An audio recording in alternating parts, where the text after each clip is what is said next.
Hi everyone, welcome to Veeruchulu. ఇవాల్టి మన recipe చింతపండు పులిహోర. ఎలా చేయాలో చూసేద్దామా? ముందుగా కావాల్సిన పదార్థాలు: పావు కేజీలో సగం చింతపండు,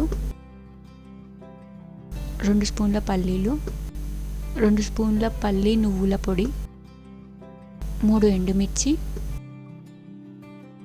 కొద్దిగా కరివేపాకు, 2 స్పూన్ల మినప్పప్పు, 2 స్పూన్ల శనగపప్పు, 10 పచ్చిమిర్చి.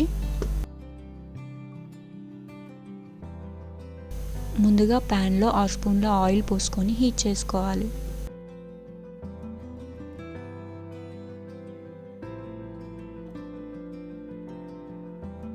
ఆయిల్ హీట్ అయ్యాక ముందు పచ్చిమిర్చి వేసుకోవాలి. అలాగే శనగపప్పు, మినప్పప్పు, పల్లీలు, ఎండుమిర్చి వేసి వేయించుకోవాలి. ఇప్పుడు 1 స్పూన్ పసుపు వేసి కలపాలి.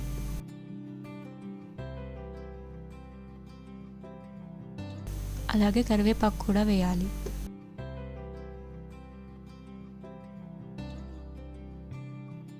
ఇప్పుడు ఇవన్నీ బాగా వేగాక చింతపండు రసం చిక్కగా తీసుకొని వేసుకోవాలి.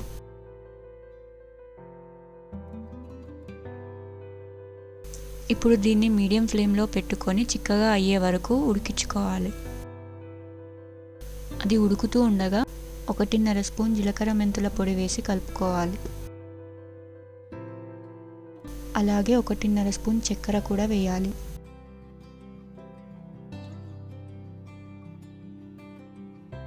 అలాగే తగినంత ఉప్పు వేసి కలపాలి.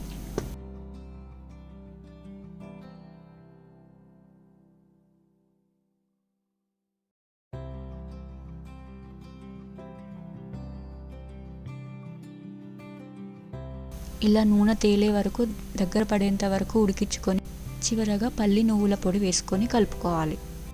ఇప్పుడు స్టవ్ ఆఫ్ చేసుకొని ముందుగా ఉడికించి పెట్టుకున్న అన్నాన్ని కూడా వేసి కలపాలి. అలాగే కావాలనుకున్న వాళ్ళు ఈ పులుసుని నిల్వ కూడా పెట్టుకోవచ్చు. ఎప్పుడు కావాలంటే అప్పుడు రైస్ వేసి ఇన్స్టెంట్గా పులిహోర చేసుకోవచ్చు. అంతే, ఎంతో రుచికరమైన చింతపండు పులిహోర రెడీ. మీకు మా రెసిపీ నచ్చినట్టయితే లైక్ చేయండి, సబ్స్క్రైబ్ చేసుకోండి, షేర్ చేయడం మర్చిపోకండి. అలాగే గంట కూడా కొట్టుకోండి. మేము ఎప్పుడు అప్లోడ్ చేస్తే అప్పుడు మీకు నోటిఫికేషన్స్ అనేవి వస్తాయి.